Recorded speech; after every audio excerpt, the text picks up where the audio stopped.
A man on death row has only hours left to live, but his last request is not for a final meal, a priest, or a call to his family. It's to see his dog. And you need to listen to this because what that dog does in the prison yard will unravel a lie that has stood for 10 years and expose a truth that no one ever saw coming. The air in Montana State Prison is different on an execution day. It's colder, heavier. Every sound, the distant clang of a steel door, the squeak of a guard's boots on polished concrete, the low hum of the fluorescent lights seems to echo with a finality that settles deep in your bones.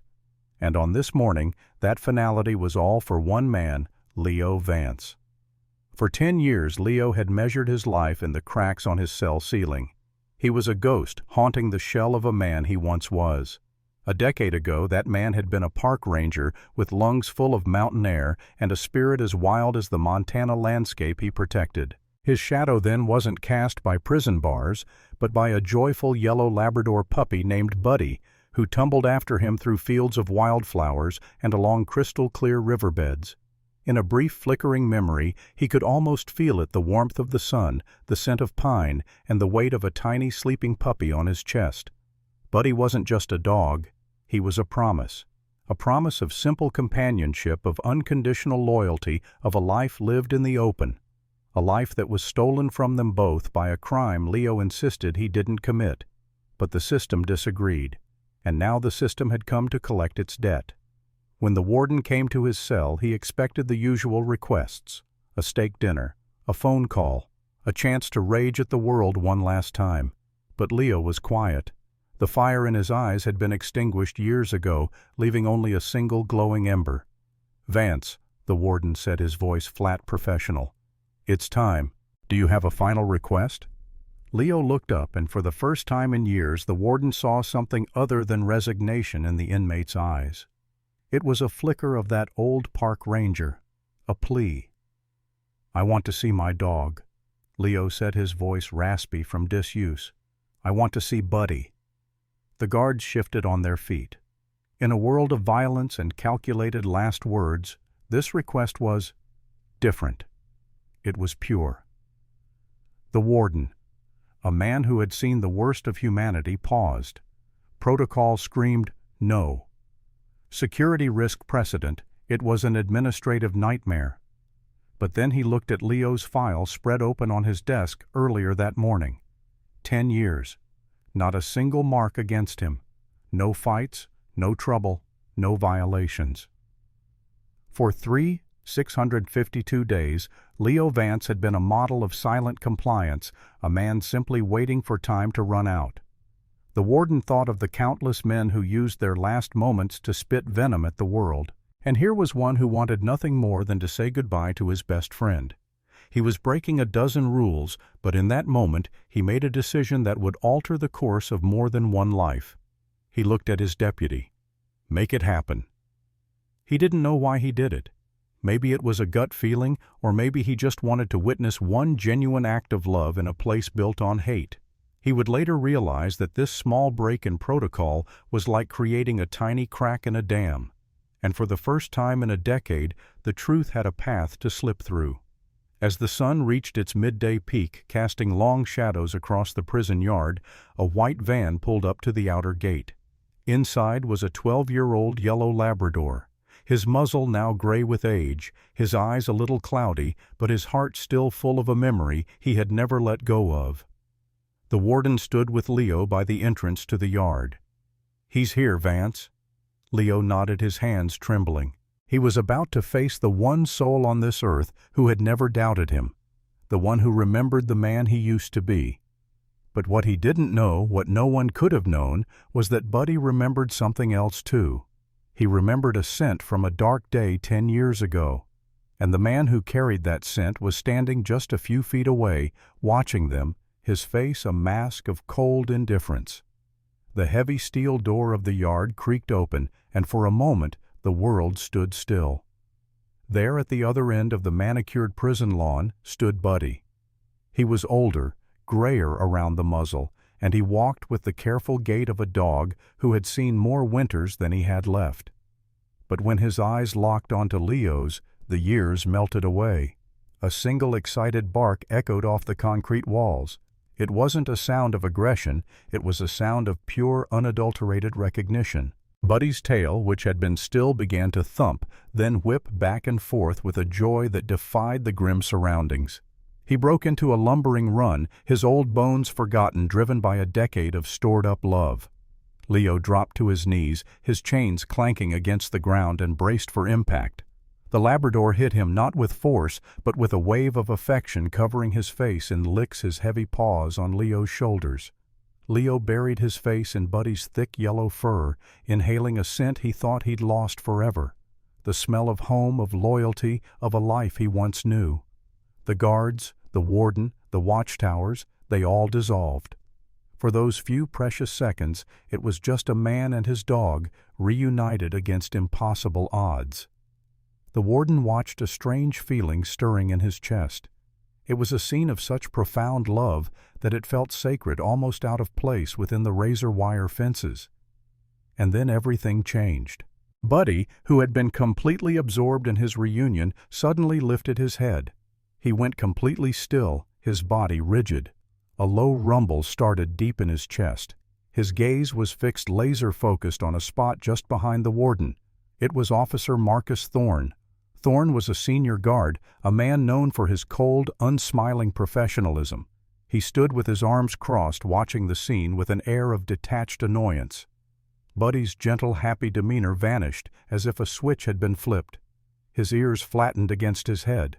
His lips curled back, exposing a set of teeth the warden had never imagined a friendly old Labrador could possess. The sound that came out of him wasn't a bark. It was a deep, visceral growl filled with a hatred so raw it made the air feel electric. It was a sound from a primal place, a warning that spoke of a memory buried in trauma. "Buddy, no," Leo whispered, grabbing his collar. But the dog was locked on, unmoving, a statue of pure protective rage aimed at one specific man. Now here's something you have to understand about a dog's mind. Their memory isn't just about what they see. It's an encyclopedia of scents. They can remember a specific smell for their entire lives, especially if that smell is linked to a moment of extreme fear or trauma. For 10 years, the scent of the man who had torn his world apart had been dormant in Buddy's mind. And now that scent was standing 10 feet away. Buddy didn't just see a threat, he smelled a monster from his past. Officer Thorne scoffed, a nervous tick in his otherwise stoic expression. "Get your animal under control, Vance," he snapped. It was a classic mistake, the mistake of an arrogant man who believes he's smarter than a dumb animal. He failed to understand that while human memory can be twisted by lies and denial, an animal's instinct is a pure, uncorrupted record of the truth. He had hidden his secret from judges and juries, but he couldn't hide it from the nose of a dog who was there that day. Buddy was completely unresponsive to Leo, his eyes still fixed on Thorne. He ignored the warden, ignored the other guards he'd calmly walked past moments before. This singular, violent focus was a piece of data that didn't fit. It was a glitch in the story. And one person was watching this glitch with intense curiosity. Officer Miller, a young guard standing near the gate, saw the whole thing. He saw the pure joy of the reunion, and he saw the terrifying, instantaneous switch. He looked at Buddy, a living lie detector, and then he looked at Officer Thorne, whose face was just a little too pale, whose composure was just a little too forced. And in that moment, a forgotten memory, a detail from an old case file he'd read as a rookie, began to claw its way to the surface of his mind. He didn't know what it meant yet, but he knew with a certainty that chilled him to the bone that this wasn't just a dog growling at a guard. This was a testimony, and it was time for someone to listen. In the chaotic moments that followed, the guards quickly separated Leo and Buddy from Officer Thorne, pulling a still growling Buddy back towards the van. The official story would be that the animal was unpredictable, a security risk. But the damage was done. A question had been asked, and it was now hanging in the air, thick and heavy, like smoke. Thorne tried to laugh it off, telling his colleagues the dog must be ill-tempered, but his eyes darted around nervously. He was a man who had just seen a ghost, and he was terrified someone else had seen it too. Someone had. As the yard cleared, Officer Miller felt a knot tighten in his stomach. He was young, only a few years on the job, and he knew the golden rule of prison life. You keep your head down, you do your job, and you don't make waves. But what he had just seen was more than a wave. It was a tidal wave threatening to crash against a decade-old conviction. The image was burned into his mind, the gentle old dog transforming into a fierce protector, not at a stranger, but at a specific familiar face, a colleague. He knew what speaking up could cost him, his career, his reputation. He'd be ridiculed for trusting a dog's reaction over a court's verdict. But then he thought of Leo Vance's face, that brief moment of pure joy before it was all ripped away. Miller made a choice. He walked straight to the warden's office and knocked on the door. "Sir," he began, his voice unsteady, "permission to speak freely about the incident in the yard." The warden, already unsettled by what he'd witnessed, gestured for him to continue. "This is going to sound insane, sir," Miller said, taking a deep breath. "But when I was a rookie, part of my training was to help digitize and archive old case files from the county. Cold cases, closed cases, everything. And I remember the Vance file. It stood out because of the location, the park." The warden listened, his expression unreadable. "I'm not a detective," Miller continued, "but I remember reading the initial field reports, the very first officers on the scene, and I am almost certain I saw Officer Thorne's name on that first responder log." The warden's eyes narrowed. Thorne's name was nowhere in the official trial records. He was just a prison guard who, by coincidence, now worked at the same facility as the man convicted of that crime. But Miller wasn't finished. He was about to deliver the detail that would change everything. "There's more, sir. The reason I remember it is because of a specific note Thorne made in his field report. He mentioned finding a distressed yellow Labrador wandering near the perimeter of the crime scene. It was dismissed as irrelevant, maybe the victim's dog who had run off. But, sir, what if that dog wasn't the victim's?" Silence. The warden stared at Miller, the pieces clicking into place with horrifying speed. The dog in the yard wasn't just any dog. It was that dog. And that dog had just tried to attack the very man who wrote him into a police report 10 years ago, a man who later pretended he was never there. This wasn't a coincidence. This was a cover-up.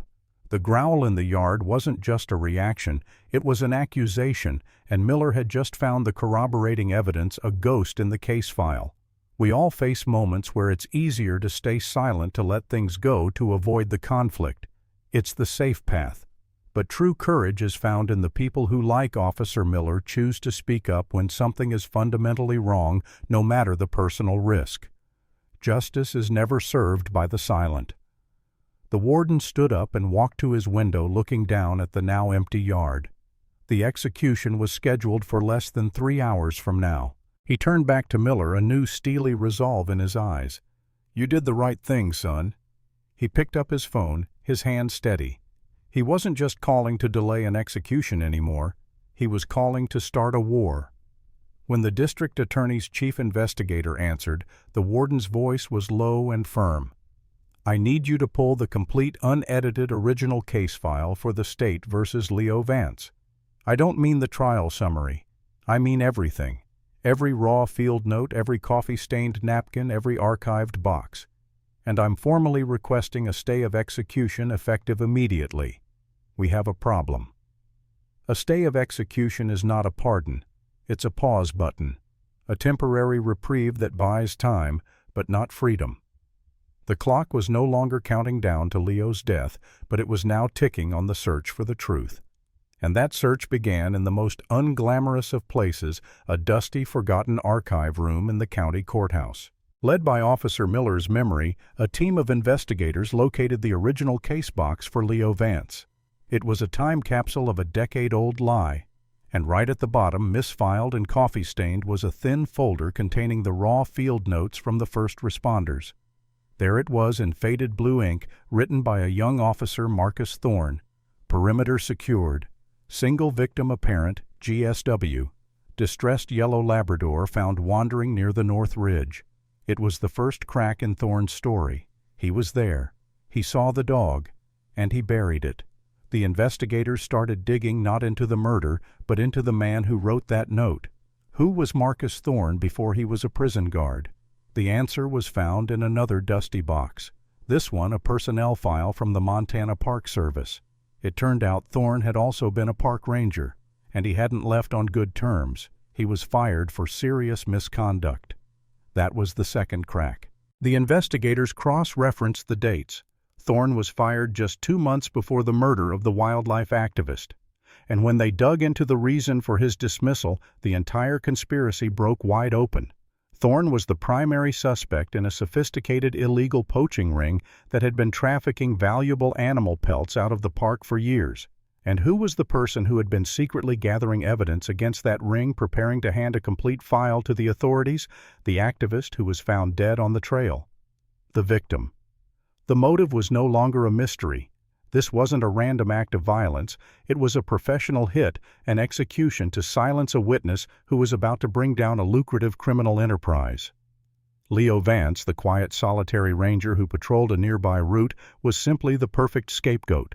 Thorne, an expert hunter and tracker himself, knew the woods better than anyone. He knew how to plant a partial boot print, how to anonymously tip off the police to a suspicious character seen in the area, and how to steer the entire investigation away from himself and onto the unsuspecting Leo. The case against Thorne was strong, but it was still circumstantial. They needed one final, irrefutable piece of evidence to connect him directly to the crime itself. And the warden, remembering the raw certainty of Buddy's growl, suggested something no one had ever thought of before. In an evidence lab, they laid out a piece of preserved fabric from the crime scene, a small scrap of a torn jacket found snagged on a branch near the victim's body. It had been tested for DNA a decade ago, but the results were inconclusive. They brought in Buddy, now the star witness in a murder investigation. The old Labrador calmly sniffed a piece of Leo's old clothing and gave a friendly tail wag. Then they presented him with the piece of fabric from the jacket. The transformation was instantaneous. The same low growl, the same flattened ears, the same bared teeth. He backed away from the fabric as if it were poison, a clear instinctual signal of fear and aggression.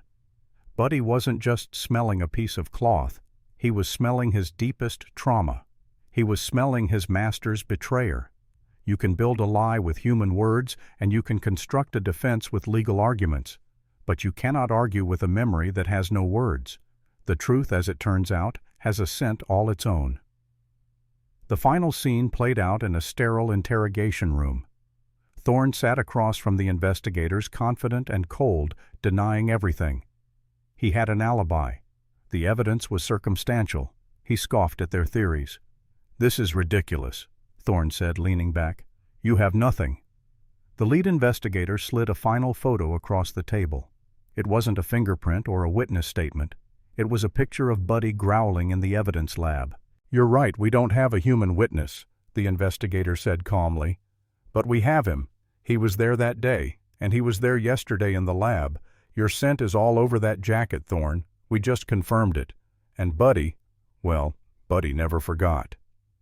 Thorne stared at the picture of the dog, and for the first time his mask of composure shattered. His face went pale. The confident smirk vanished, replaced by the slack-jawed horror of a man who had been outsmarted by the one witness he never even considered. The ghost from his past had come back not with a voice, but with a growl, and in that moment he knew it was over. He began to talk, and a decade of silence finally came to an end. The justice system, which had moved with glacial slowness to condemn Leo Vance, now moved with breathtaking speed to free him. A confession changes everything. Charges were dropped, the conviction was overturned, and the word that Leo thought he would only hear in his dreams was finally spoken: exonerated. The sound of the prison gates opening for him was different this time. It wasn't the menacing clang of a new arrival or the temporary rattle for a delivery truck. It was a slow, deliberate groan of iron, surrendering of a great wrong being made right.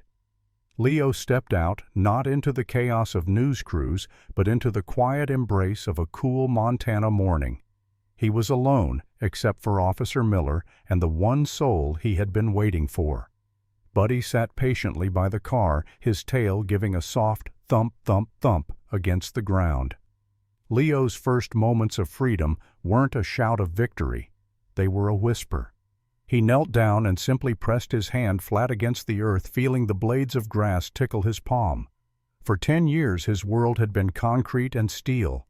This small, simple connection to the living ground felt like a miracle. He looked up at the sky, a vast, uninterrupted dome of blue, with no walls, no fences, no watchtowers to cut it into pieces. He took a deep breath, and for the first time in 652 days, the air tasted of nothing but freedom. He didn't go to the city. He didn't seek out the life he had lost. He and Buddy just drove. They drove towards the mountains, the windows down, letting the wind carry the last decade away. They stopped at a small park by a river, the kind of place Leo used to patrol. He picked up a fallen branch, felt its familiar weight in his hand, and threw it. Watching Buddy now, an old dog, joyfully chase that stick with the heart of a puppy, Leo understood. Justice hadn't just come from a courtroom. The flawed, complicated human system had failed him, but the simple, perfect system of a dog's love had not.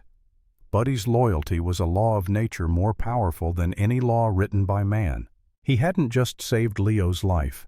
He had preserved his soul, reminding him of the good man he had always been, even when the rest of the world and even Leo himself had started to forget. He was not a number in a system anymore. He was not an inmate defined by a wrongful conviction. He was the man his dog had believed in all along, and as he watched the sun rise over the mountains, painting the sky with the promise of a new day, he knew he had a second chance to live a life that would prove Buddy right. For 10 years, Leo Vance was a name on a case file, but for Buddy, he was and always would be home. This story is a powerful reminder that the deepest bonds we form often have no words. They are built on a loyalty that time cannot fade and a love that the world cannot break.